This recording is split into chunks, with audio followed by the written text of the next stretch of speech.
Like you, I know how hard it can be to find something cool to drive. You're looking on Facebook Marketplace and all the cool cars are front wheel drive and all the rear wheel drive cars are either really expensive or they're really ugly. Well, fear no more, buddy, because I have found 7 cars that are cheap, rear wheel drive, and cool as shit. These cars will get you tons of respect just cruising around because they're so cool, and when you pop a drift around a roundabout or out of your school parking lot, then people are gonna know you're actually really cool. Also, make sure you stay until the end because the last car is a V6 twin turbo tuning beast, alright, literally. Number 7 is the 3rd generation of the Infiniti G35. This thing came with a 3.5 liter V6, which made from 260 to 300 horsepower depending on the year and style that you get. It also had an optional 6-speed manual and you could get a LSD, which means if you bought the right version of this thing, you would have a drift car on tap with no extra work having to be done. This thing came as either a sedan or a coupe, and really they weigh about the same, 3,400 pounds, so the only determinant is the looks. I would go for the sedan. It just looks cooler because it's a sedan. It's got 4 doors for more friends. The coupe still looks good though. It's got nice taillights and like a nice sloping back, you know, and honestly both of these things are like tuner beasts. It's basically a GTR, right? Like you could just turn this into a budget GTR if you put twin turbos on, which I think is the common thing to do for these. The biggest thing I see with these cars is that people always take them to those street takeovers where it's in the middle of a roundabout and they're just drifting around. It's always a G35, I swear. And then when one of those cars inevitably hits a curb or a pedestrian, it's always a G35, just smacking pedestrians around, more than Mustangs even. But if you're willing to commit manslaughter, then this is the perfect car for you. It would definitely make a good daily because, you know, you can get leather seats and a manual and it's somewhat new, and it just looks really cool. It'll make people think you have more money than you actually do. Number 6 is the 1st generation of the RX-7. Now, the version you could get of this car is probably going to be the 1.1 liter carbureted 2-rotor engine, which makes 100 horsepower. It also weighs around 2,400 pounds, but that engine is not why you buy this car, okay? You buy it because you're gonna take out the puny, useless, stupid rotor engine and put in something sick. You could put in a V8 for all I care.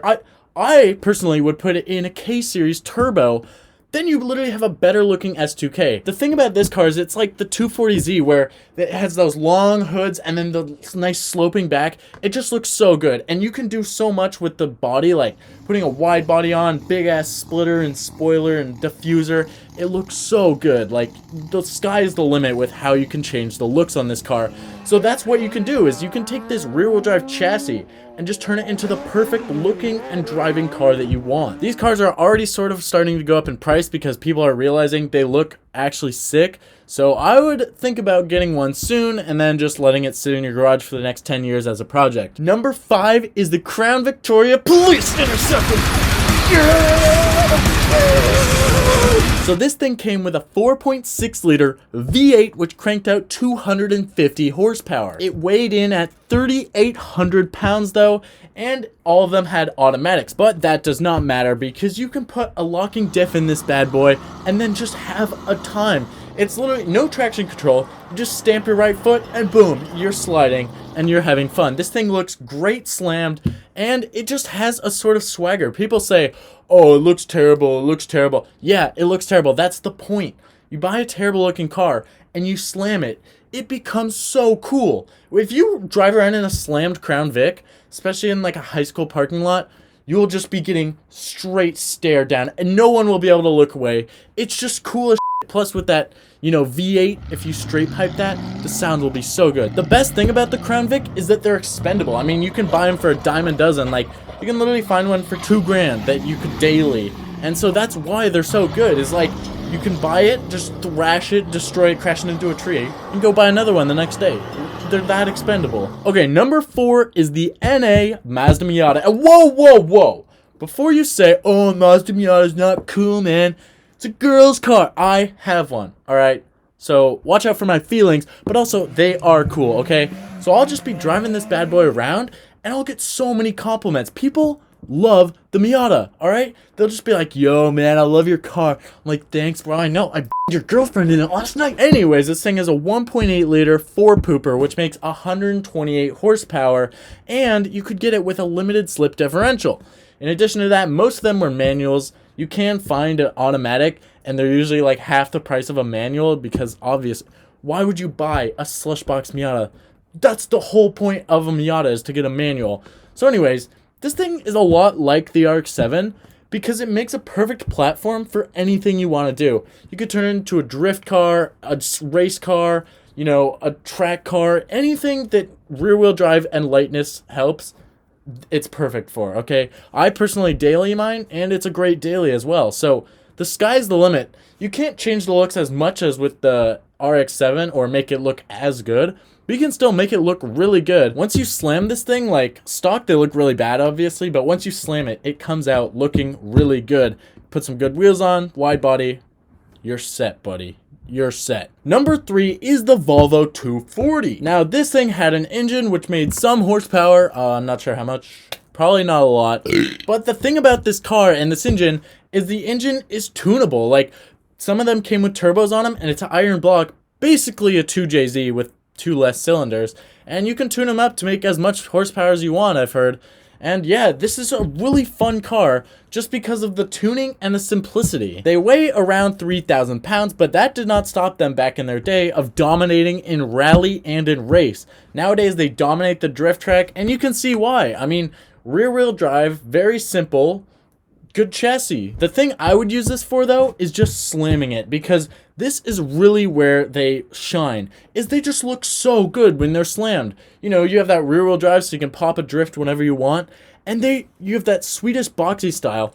No one else has pulled off boxiness as well as this Volvo does, okay? So, trust me, just buy it, and then just slam it and park it in your yard and just look at it every day. It's so worth it just for that. Number 2 is the E46 330i. This bad boy came with a 3-liter straight 6, which cranked out around 225 horsepower. That was also paired to a 5 or 6-speed transmission, and you could probably get an optional limited slip diff. I don't know. You could definitely pull a limited slip from an M3 or something like that, so you don't have to weld it. But personally, I would just weld it and then daily it like that. So like the G35, this thing came in a sedan and a coupe. Also, there's a convertible and a wagon.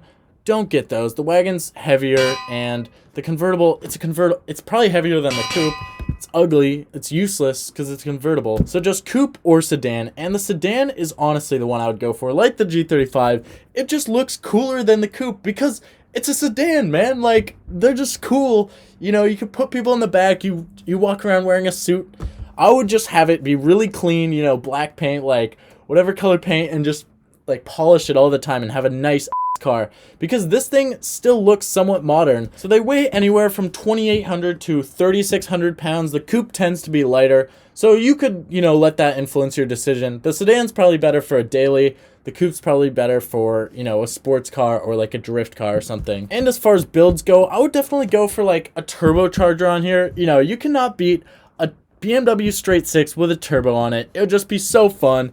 And then have it as a clean daily or an insane drift car, you know. And number 1, the one you've been waiting for because I told you to wait for it, is the Z31 300ZX. Now this bad boy has a 3-liter naturally aspirated or turbocharged V6. The naturally aspirated one was 160 horsepower, and the turbo was 200 horsepower. They also came with a 5-speed manual, and the later turbo models had an LSD, which means if you get any of the other versions, it'll be easier to get an LSD in there. So why did I put this at the very top of the list? Why is this the best car? Well, it's because they're so sick, dude. Just look at it. People will think you're an ultimate badass. You may have to start smoking just to complete the image of being a badass. But honestly, this is one of the coolest cars you can buy as a high schooler or even as a 50-year-old. Maybe this thing won't be your daily driver just because it's a bit older. It's probably expensive to find parts just because it was more of a performance car back in the day.